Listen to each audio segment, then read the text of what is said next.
the monarchy will be shifting in a slightly different direction. I think it's safe to say that change is on my agenda. Have you ever wondered whether the greatest inheritance in Prince William's life has nothing to do with money at all? As the British monarchy navigates an era of uncertainty, which has announced that the King has been diagnosed with cancer. Health concerns, shifting responsibilities, and preparations for the future. Illness is a reality check for the firm. It means Prince William is match fit for a possible call-up to the top job. A quiet battle over legacy has once again captured the attention of royal watchers around the world.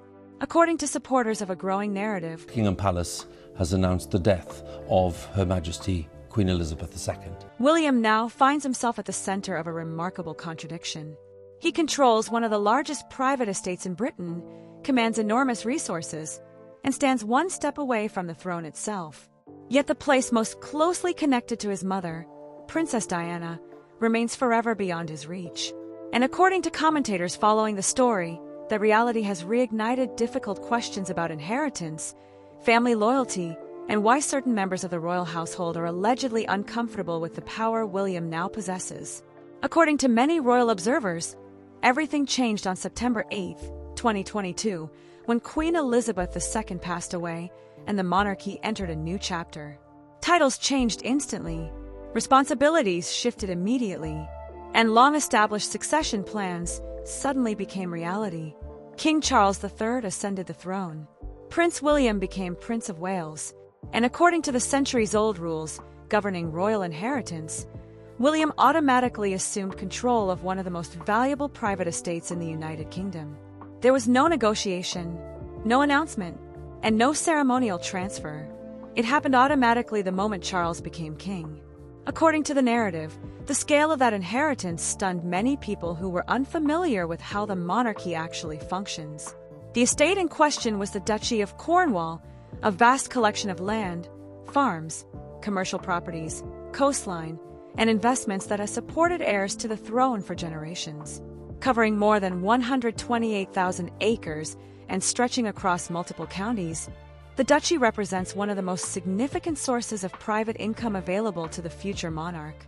Supporters of the narrative argue that the transfer instantly transformed William from a senior royal into one of the most powerful landholders in the country. What makes the story especially fascinating is that William reportedly views the estate differently from many of his predecessors. According to public comments and reports discussed by royal commentators, he has emphasized stewardship rather than ownership, responsibility rather than privilege, service rather than simple wealth accumulation. Supporters of the narrative argue that this reflects a broader philosophy that increasingly defines William's public image. The future king wants to be seen not as a passive beneficiary of history, but as an active reformer, someone determined to modernize long-standing institutions while preserving their purpose. According to many commentators, this approach has strengthened William's reputation as the monarchy's future. As King Charles continues carrying out his constitutional duties, public attention increasingly focuses on the next generation. William and Catherine, Princess of Wales, are frequently presented as the future face of the institution. Their charitable work receives extensive coverage.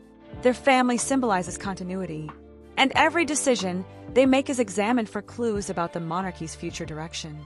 Supporters of the narrative argue that the Duchy of Cornwall has become one of William's most important tools for demonstrating the kind of leadership he hopes to bring to the crown one day. Yet according to the story, the billion-pound estate was never the inheritance that truly fascinated royal audiences. The money was impressive, the land was impressive, and the influence was undeniable. But another question quietly lingered beneath the surface. A question connected not to King Charles, not to the crown, but to Diana. Because while William inherited extraordinary wealth and responsibility through royal tradition, many observers remained focused on something far more emotional. Princess Diana's legacy has always occupied a unique place within royal history. Decades after her death, her influence continues shaping public conversations about the monarchy. Her memory remains visible through charitable causes, public admiration, and even the sapphire engagement ring that William later used to propose to Catherine. According to supporters of the narrative, Diana's presence never truly disappeared from royal life. It simply evolved into a different form. What makes this part of the story especially powerful is the contrast it creates. William inherited immense wealth. He inherited influence. He inherited a future throne. And he inherited many of Diana's personal treasures.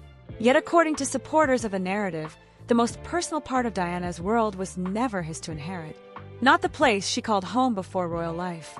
Not the estate most closely connected to her childhood. And not the ground where she now rests. According to many royal commentators, this realization would eventually transform a story about wealth into a story about memory. Because while William's official inheritance was measured in billions of pounds and thousands of acres, another inheritance question was quietly emerging behind the scenes, one involving a family estate, an isolated island grave, and a legacy that would ultimately pass through a completely different branch of Diana's family. And according to supporters of the narrative, that revelation would shock many royal fans who assumed the future king would one day inherit every part of his mother's world. According to supporters of the narrative, the story becomes even more emotional once attention shifts away from royal wealth and toward the inheritance Princess Diana left behind personally. While William's control of the Duchy of Cornwall transformed him into one of Britain's most powerful landowners, many royal observers argue that Diana's true legacy was never measured in acres or financial accounts. Instead, it was measured through influence, memory, and the extraordinary connection she maintained with the public long after her death.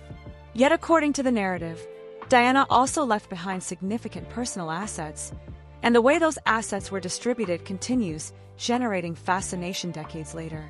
According to many commentators, Diana's financial legacy began taking shape long before her tragic death in 1997. Following her divorce from Charles III, Diana reportedly received a substantial financial settlement. Combined with personal possessions, jewelry, investments, and other assets accumulated throughout her life, the value of her estate became a subject of enormous public interest. Supporters of the narrative argue that Diana was careful to ensure that much of her wealth would ultimately benefit her sons, Prince William and Prince Harry, Duke of Sussex.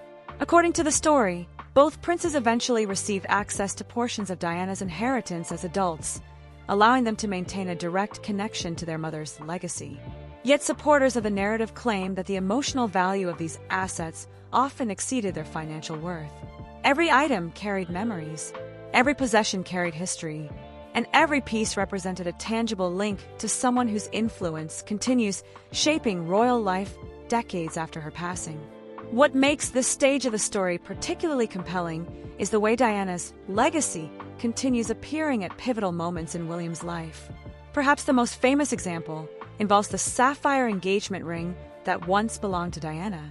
The ring became one of the most recognizable symbols associated with her. Years later, it would appear once again during one of the most important moments of William's life, his proposal to Catherine. According to many royal commentators, that decision carried enormous symbolic significance. It transformed a piece of jewelry into a bridge connecting generations, and it ensured that Diana's presence remained visible within the future monarchy. Supporters of the narrative argue that this pattern repeats itself throughout William's public life. Diana's charitable priorities continue influencing causes he supports. Her approach to connecting with ordinary people remains a frequent point of comparison, and her image continues appearing whenever discussions turn toward the future of the monarchy. According to the narrative, this enduring influence helps explain why royal audiences remain deeply interested in questions surrounding her inheritance. They are not merely discussing money, they are discussing memory. Yet according to supporters of the story, an even larger mystery was quietly developing beneath the surface. Because despite inheriting significant assets from Diana, despite receiving treasured personal possessions, and despite carrying her public legacy into the future, William allegedly remained unable to inherit the place most closely associated with Diana's childhood. This surprising reality reportedly shocked many royal fans. The assumption seemed obvious. If anyone would inherit Diana's family home, surely it would be her eldest son, or perhaps a future king. Yet according to the narrative, royal inheritance rules and aristocratic family traditions often operate according to entirely different principles. According to many commentators, this realization introduced a fascinating contradiction. William could inherit enormous royal wealth through his father's side of the family. He could inherit the future throne itself. He could inherit responsibilities stretching back centuries. Yet when it came to Diana's ancestral home, those royal advantages carried no special weight whatsoever. The estate belonged to the Spencer family, not the monarchy, and therefore followed an entirely separate line of succession. Supporters of the narrative argue that this distinction is one of the least understood aspects of royal inheritance. As royal observers explored the issue further, attention increasingly focused on a single location. A place filled with history, a place deeply connected to Diana's life, and a place that remains one of the most emotionally significant estates in Britain. That place was Althorp. For generations, Althorp has served as the ancestral home of the Spencer family. It is where Diana spent much of her childhood and where countless family memories were created long before she became Princess of Wales. Most importantly, it is also the location that houses Diana's final resting place on a small island within the estate's grounds. According to supporters of the narrative, no property connected to Diana carries greater emotional significance. Yet despite William's unique connection to his mother, the rules governing Althorp would eventually reveal a surprising truth that many members of the public never expected.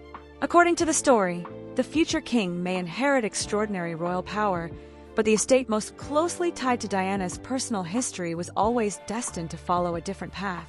And when royal audiences finally discovered who was expected to inherit Althorp in the future, many were reportedly stunned. Because the person standing next in line was not Prince William, not Prince Harry, and not any member of the royal family at all. Instead, the future of Diana's beloved family estate rested within the Spencer bloodline itself, a revelation that would completely transform the narrative and reignite comparisons between Diana's legacy and the inheritance plans associated with Queen Camilla's own family. According to supporters of the narrative, the story takes a surprising turn once attention shifts to the estate that many people assume Prince William will eventually inherit. For years, royal fans have associated Diana's memory so closely with her sons that the idea seems almost inevitable. If anyone were destined to inherit the Spencer family's ancestral home, surely it would be Diana's eldest son and future king. Yet according to many royal commentators, aristocratic inheritance traditions often operate according to rules that are very different from those governing the monarchy itself. And it is those rules that create one of the most fascinating contradictions in the entire story. Despite being the future sovereign, William is reportedly not the person expected to inherit the place most deeply connected to his mother's personal history. According to the narrative, that place is none other than Althorp Estate. For centuries, Althorp has served as the ancestral seat of the Spencer family. Long before Diana became Princess of Wales, long before she became one of the most famous women in the world, and long before the royal controversies that would later define much of her public story, Althorp was home. Supporters of the narrative argue that understanding Althorp is essential to understanding why the inheritance issue remains so emotionally significant. Located in Northamptonshire and spanning thousands of acres, the estate has belonged to the Spencer family for generations. It contains historic buildings, extensive grounds, priceless artwork, and countless reminders of the family's long history. More importantly, it is closely associated with Diana's childhood years and remains one of the most powerful symbols of her identity before royal life transformed everything. What makes the estate especially meaningful is not its financial value, although that value is considerable, nor is it its historical significance alone. Instead, according to many observers, its emotional importance comes from one specific location within the grounds. A small island situated within an ornamental lake. A quiet and private place shielded from public intrusion. And the place where Diana was laid to rest after her death in 1997. According to supporters of the narrative, this island transformed Althorp from a historic family estate into something far more profound. It became a place of remembrance, a place of reflection, and a place that millions of people around the world associate with Diana's enduring legacy. Visitors travel from across the globe simply to feel connected to her story. For William and Harry, meanwhile, the estate represents something much more personal. It is not merely a tourist destination or historical landmark. It is part of their family's history. Yet according to the narrative, this is where many royal fans encounter an unexpected reality. No matter how important William becomes, no matter how much influence he gains, and no matter whether he one day wears the crown. Those facts alone do not place him in line to inherit Althorpe. The estate follows Spencer family inheritance traditions, not royal succession rules. According to many commentators, this distinction surprises people because the monarchy often appears larger and more powerful than any aristocratic family. Yet traditional inheritance customs can be remarkably rigid. The future ownership of Althorpe is tied to the Spencer line rather than the royal line. As a result, William's status as future king carries no special advantage when it comes to the estate. Supporters of the narrative argue that this reality highlights the unique separation between Diana's royal legacy and her family legacy. According to the story, the revelation becomes even more surprising when observers discover who is actually expected to inherit the estate in the future. Not William, not Harry, and not another member of the royal family. Instead, the inheritance reportedly remains within the Spencer family itself. This fact has generated enormous discussion among royal audiences because it challenges assumptions many people have held for years. Supporters of the narrative argue that it demonstrates how Diana's legacy exists in two different worlds simultaneously. One world belongs to the monarchy, the other belongs to the Spencers, and those worlds do not always overlap.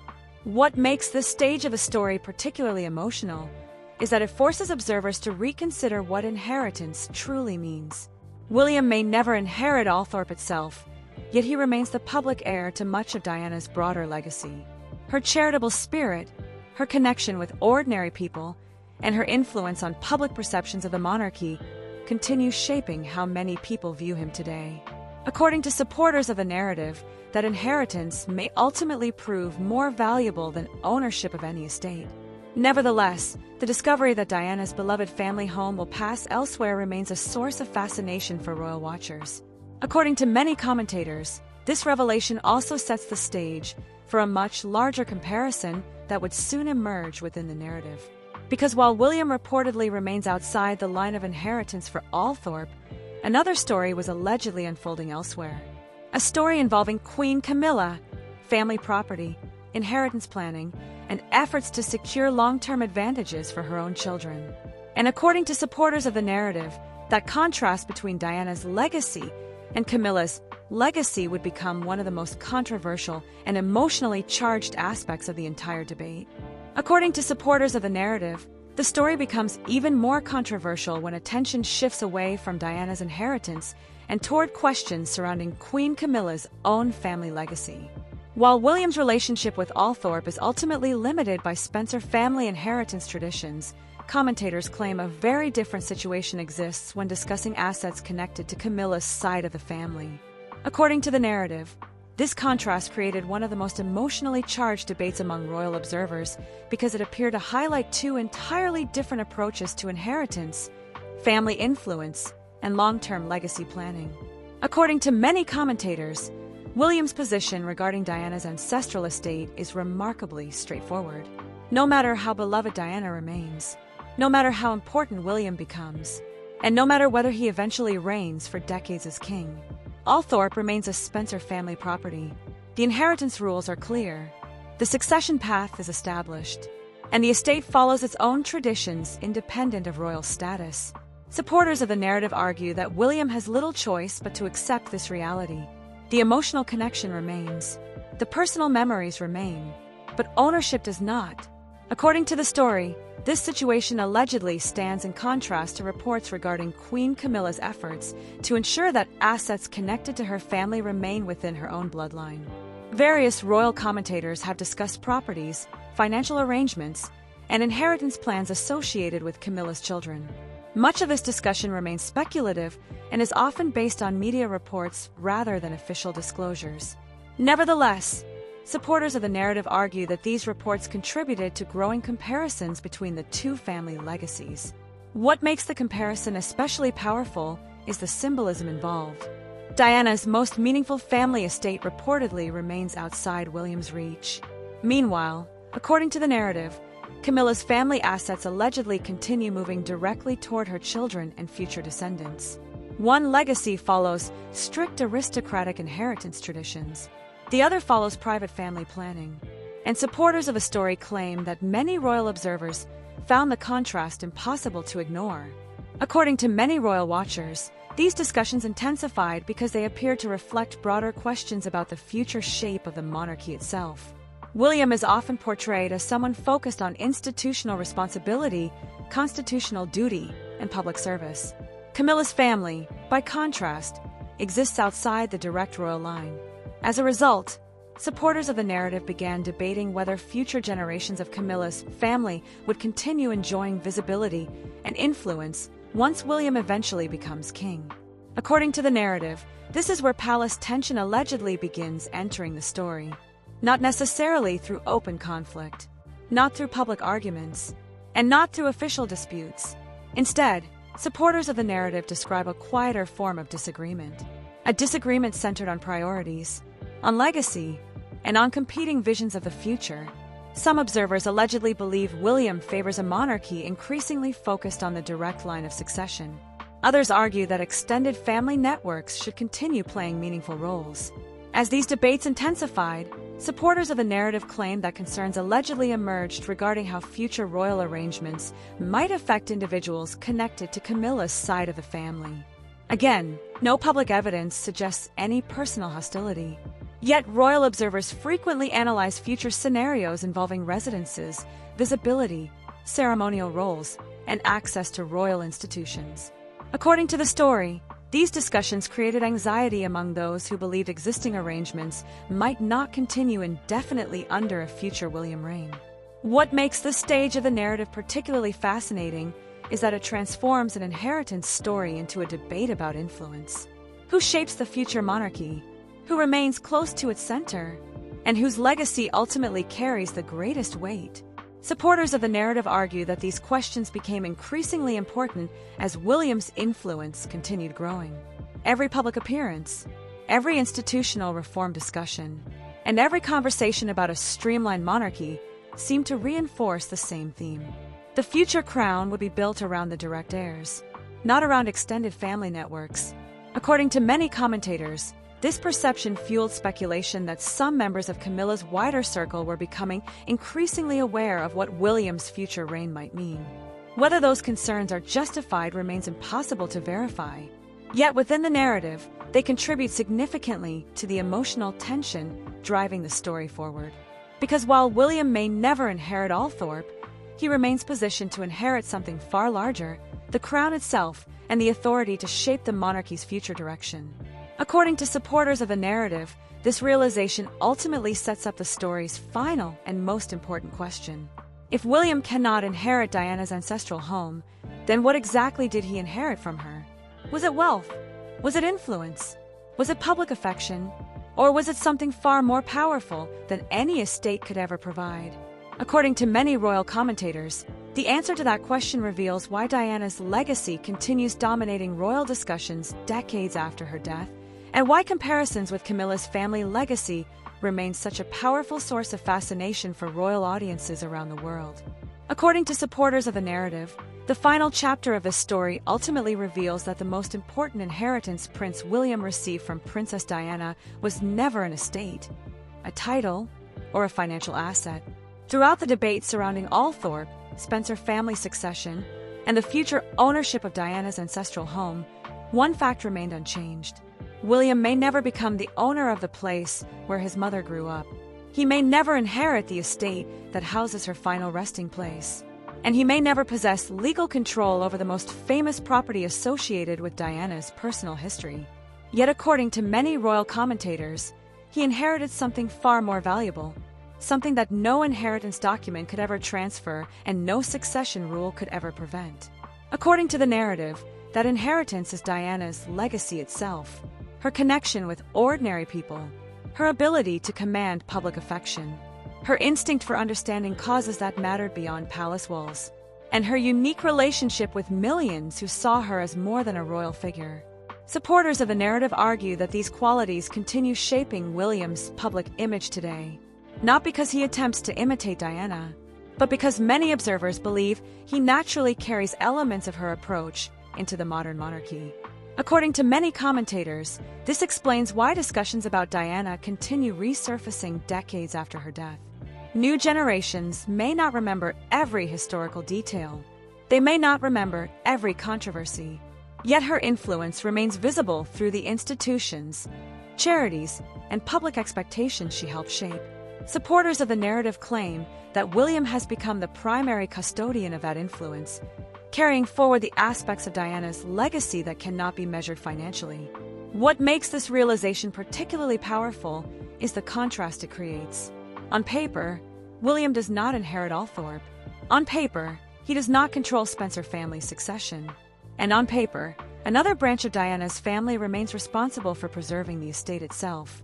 Yet in the eyes of much of the public, William remains the living continuation of the values most closely associated with Diana. The estate preserves her history, but William preserves her influence. According to supporters of the narrative, this distinction becomes even more significant when comparisons with Queen Camilla's family enter the discussion. Property can be transferred, wealth can be distributed, titles can change, yet public affection and historical legacy operate according to entirely different rules. They cannot simply be assigned through legal documents. They emerge over time and are shaped by public perception. Supporters of the narrative argue that this is why Diana's legacy continues dominating royal conversations even decades after her passing. According to many royal commentators, this perspective also helps explain why stories involving William, Diana, and Camilla generate such intense public interest. They are not merely stories about inheritance. They are stories about competing legacies, about which values endure, about which memories remain influential, and about how future generations interpret the past. Supporters of the narrative claim that while Camilla's family may inherit property, assets, and private family wealth, William inherits something that exists on an entirely different level, a symbolic connection to one of the most influential royal figures in modern history. According to the story, this is where the title's emotional tension truly comes from. The narrative is not ultimately about ownership of a secret estate. It is about influence. It is about legacy, and it is about the realization that some inheritances carry far greater weight than land or money ever could. Supporters of the narrative argue that those who focus solely on property miss the larger point. Althorp may remain within the Spencer family, but Diana's broader legacy continues shaping the future king of the United Kingdom. What makes the ending especially compelling is that it leaves audiences with a fascinating question. Who truly inherits a person's legacy? The individual who receives legal ownership of property, or the individual who carries their values into the future? According to many observers, there is no simple answer. Both forms of inheritance matter. Both preserve different aspects of a person's story, and both help ensure that history is remembered. According to supporters of the narrative, William's greatest inheritance may therefore be invisible. Not a document, not an estate, and not a financial asset. Instead, it is the responsibility of carrying forward expectations created by a woman whose impact on the monarchy remains extraordinary even today. Whether he succeeds in fulfilling that responsibility will ultimately be judged by history. But according to many royal commentators, the fact that these comparisons continue decades later demonstrates just how powerful Diana's legacy remains. So what do you think? Is a family's true legacy measured by the estates and wealth it passes down, or by the values, influence, and public memory that survive long after the legal documents are signed? Share your thoughts in the comments below. If you enjoyed today's video, don't forget to like, subscribe, and turn on notifications so you never miss our latest coverage of Prince William, Diana, Princess of Wales, Queen Camilla, and the evolving future of the British royal family. Thank you for watching, and we'll see you in the next video.